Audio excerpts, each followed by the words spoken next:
তোমার উপর অবধারিত করে নাও দীর্ঘ নীরবতা, দীর্ঘ সময় চুপ করে থাকার বিষয়টা তোমার উপর অবধারিত করে নাও। ফাইন্নাহু মাতরাদাতুন লিশ-শাইতান, কারণ এই কাজের মধ্য দিয়ে শয়তান বিতাড়িত হয়ে যায়। সুবহানাল্লাহ। ওয়া আউনুন লাকা আলা আমরি দীনিক, দীর্ঘ সময় চুপ থাকলে তোমার দিনের প্রতিটা কাজ করার ব্যাপারে আল্লাহ তোমাকে সাহায্য করবেন, বা দীর্ঘ নীরবতার ব্যাপারটা দিনের প্রতিটা কাজ করার ক্ষেত্রে তোমাকে সহযোগিতা করবে। কুলতু, আমি বললাম, জিদনি ইয়া রাসূলুল্লাহ, হে আল্লাহর রাসূল সাল্লাল্লাহু আলাইহি ওয়াসাল্লাম, আমাকে আরো বাড়িয়ে দিন, আরো কিছু বলুন, আরো কিছু ওসিয়ত করুন। ক্বালা, তিনি বললেন, ইয়াকা ওয়া কাসরাতাদ দাহিক, সাবধান থাকবে, বেশি বেশি হাসবে না। ফাইন্নাহু ইউমিতুল কলব, কারণ যারা অধিক পরিমাণে হাসাহাসি করে তাদের কলব মরে যায়, তাদের কলবের মৃত্যু ঘটে। ওয়ায়াযহাবু বিনূরি ওয়াজহি, এবং চেহারার মধ্যে নূর চলে যায়, চেহারায় কোনো জ্যোতি বা নূর থাকে না। কুলতু জিদনি ইয়া রাসূলুল্লাহ, আল্লাহ রাসূল সাল্লাল্লাহু আলাইহি ওয়াসাল্লাম, আমাকে আরো বাড়িয়ে দিন, আরো কিছু ওসিয়ত করুন। ক্বালা, এবার তিনি বললেন সাল্লাল্লাহু আলাইহি ওয়াসাল্লাম, কুলিল হাক্কা ওয়া ইন কানা মুররান, সর্বদা সত্য কথা বলবে, সত্যের উপর থাকবে, যদিও এটা অন্যের কাছে তিক্ত হয়। সত্য কথা বলবে যদিও এটা তিক্ত শোনায়। কুলতু জিদনি ইয়া রাসূলুল্লাহ, তিনি বলছেন, আমি বললাম, হে আল্লাহর রাসূল, আরো বাড়িয়ে দিন আমাকে। ক্বালা, এবার নবীজি বললেন সাল্লাল্লাহু আলাইহি ওয়াসাল্লাম, লা তাখাফ ফিল্লাহি লাকমাতা লাইম, আল্লাহর পথে কাজ করার ব্যাপারে বা আল্লাহর পথে চলার ক্ষেত্রে, আল্লাহর দ্বীন পালনের ক্ষেত্রে নিন্দুকের নিন্দার পরোয়া করবে না। আল্লাহর ব্যাপারে নিন্দুকের নিন্দার সমালোচনার পরোয়া করবে না। কুলতু জিদনি ইয়া রাসূলুল্লাহ, তিনি বললেন, আমি বললাম যে আরো বাড়িয়ে দিন হে আল্লাহর রাসূল আমার জন্য। নবী করিম সাল্লাল্লাহু আলাইহি ওয়াসাল্লাম বললেন, ক্বাল লিয়াহজুসকা আনিন নাস মা তা'লামু মিন নাফসিক, যখন মানুষের ব্যাপারে তোমার নেগেটিভ কোনো মন্তব্য করতে হয় বা কারো ব্যাপারে যদি নিন্দা করতে চাও, এরকম ইচ্ছা জাগে মনের মধ্যে, তাহলে আগে চিন্তা করবে যে এই দোষটা তোমার মধ্যে আছে কিনা। অর্থাৎ নিজের নফসের খেয়ালটা তুমি আগে বেশি নিবে অন্যের নিন্দা করার আগে। রাওয়াহুল বাইহাকি, হাদিসটা এসেছে বাইহাকি শরীফের মধ্যে ফি শুআবুল ঈমান, এবং মিশকাতুল মাসাবিহের মধ্যে এসেছে হাদিসটা 414 এবং 415 পৃষ্ঠায়। অত্যন্ত চমৎকার একটা হাদিস। আজকে আমরা ইনশাআল্লাহু আযজা ওয়া জাল এই হাদিসটার উপরে সামান্য কিছু কথা বলে আমাদের আলোচনা শেষ করব ইনশাআল্লাহু তাআলা।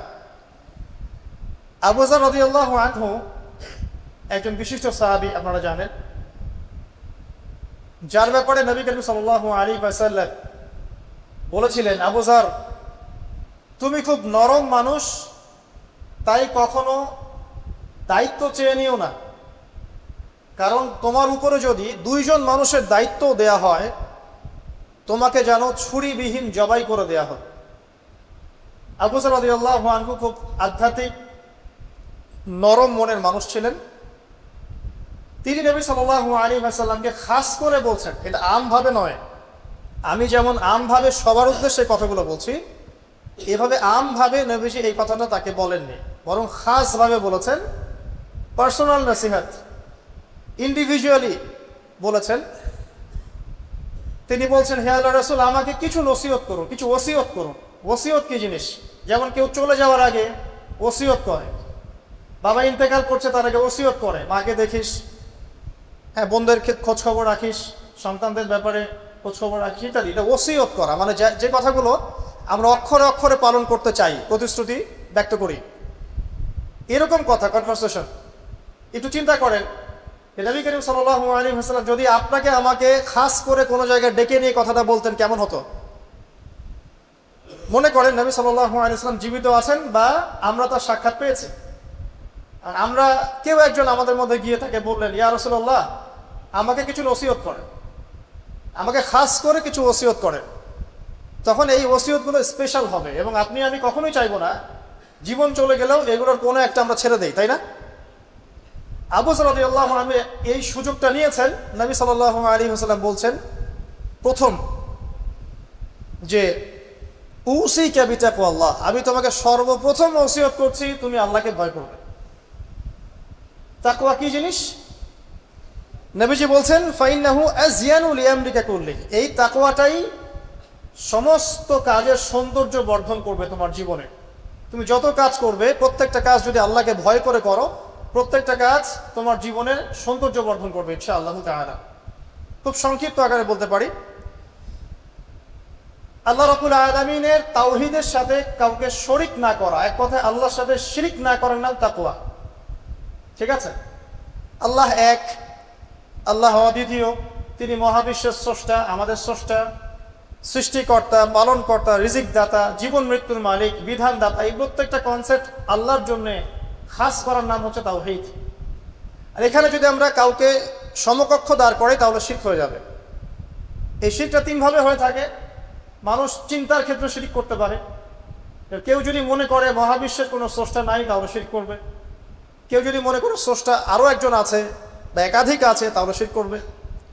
কেউ যদি মনে করে যে আল্লাহ ছাড়া কেউ ইবাদত পাওয়ার যোগ্য, আল্লাহ ছাড়া অন্য কাউকে সেজদা করা যায়, নাউজুবিল্লাহ, আল্লাহ ছাড়া কেউ প্রয়োজন পূরণ করতে পারে, কেউ সন্তান দিতে পারে, কেউ কল্যাণ করতে পারে, কেউ অকল্যাণ করতে পারে ইত্যাদি, বা আল্লাহ ছাড়া কেউ বিধান দেওয়ার মালিক, এরকম কনসেপ্ট যার মনের মধ্যে আছে এটা হচ্ছে আকীদাগত শিরক বা চিন্তাগত শিরক। আমি কি বুঝাতে পারছি? 2 নাম্বার কাজের শিরক।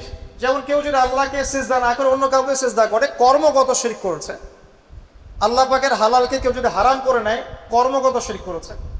আল্লাহ পাকের হারামকে কেউ হালাল করে নেয়, কর্মগত শিরক করেছে। আল্লাহর কাছে দোয়া না করে মৃত মানুষের কাছে দোয়া করে, শিরক করেছে। এগুলো কাজ করতে গিয়ে শিরক করেছে। ইভেন আল্লাহর নামে কসম না করে অন্য কারো নামে কসম করলেও শিরক হয়ে যায়। অনেক সময় আমরা হাতের মধ্যে রশি পড়ি, পাথর পড়ি, অনেক কিছুই পড়ি, আমাদের বিশ্বাস হয় এগুলো আমাদের উপকার করতে পারবে, অপকার করতে পারবে, তাহলে শিরক হয়ে যাবে।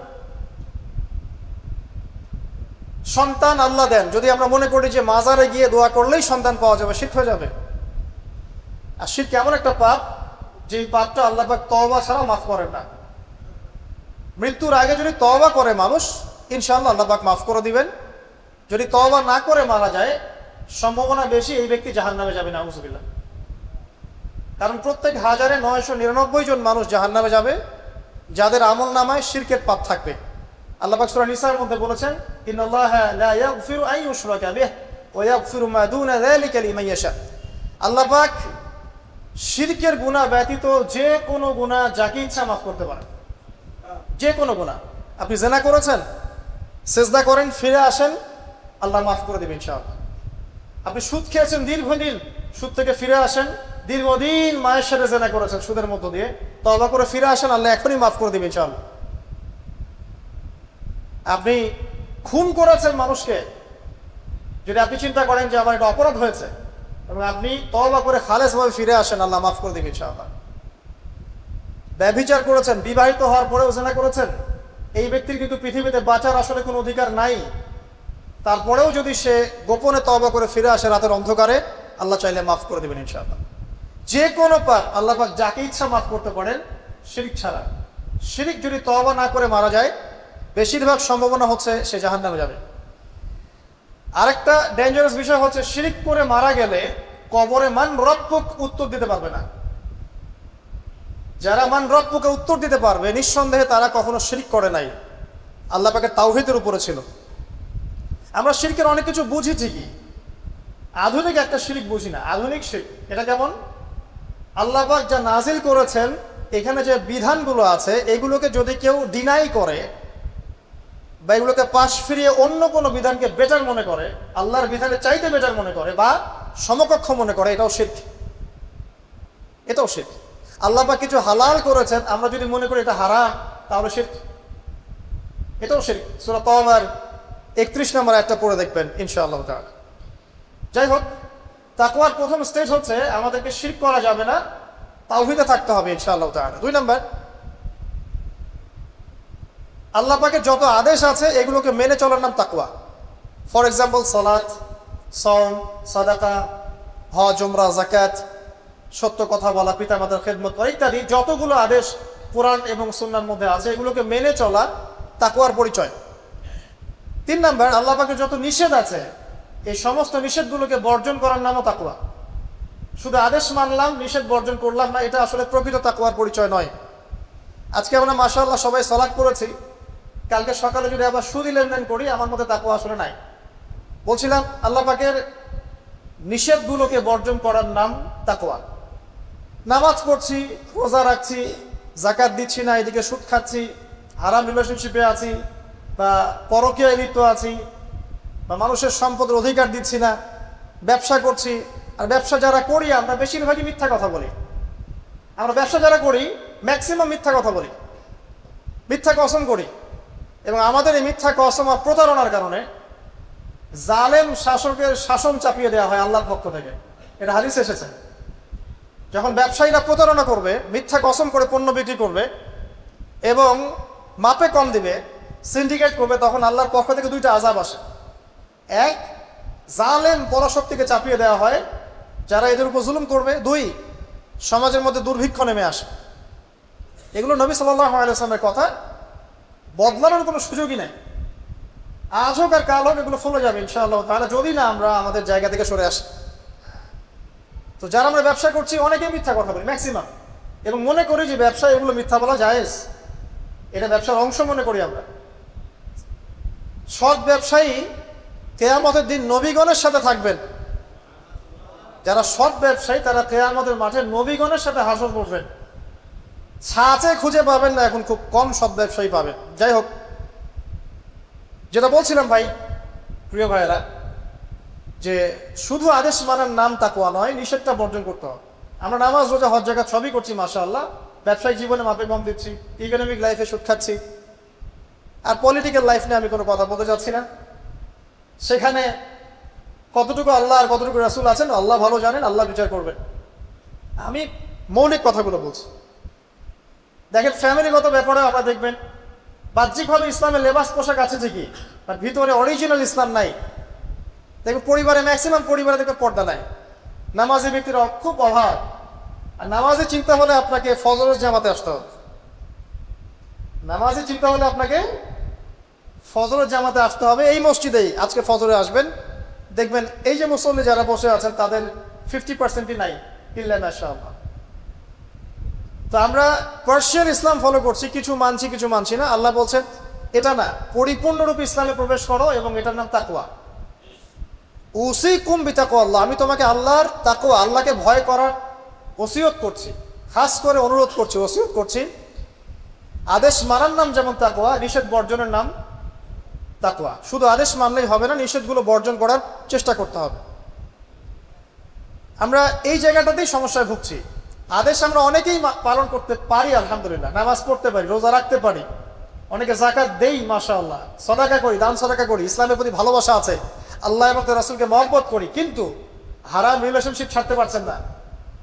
দেখবেন অ্যাফেয়ার ছাড়তে পারছেন না, ফ্রি মিক্সিং ছাড়তে পারছেন না, রিবা ছাড়তে পারছেন না, আপনার পরকীয়া ছাড়তে পারছেন না, অহেতুক এই যে নোংরা অপসংস্কৃতি ছাড়তে পারছেন না।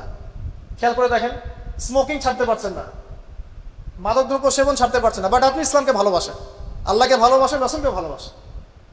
এইটাই মূল সমস্যা আমাদের এখানে, আমি ফিল করি। আল্লাহ পাক আমরা সবাইকে আদেশ মানার সাথে সাথে নিষেধ বর্জন করার তৌফিক দান করুন, আমিন। 4, আল্লাহ রাব্বুল আলামিনকে হাজির এবং নাজির জানার নাম তাকওয়া। হাজির নাজির কেমন?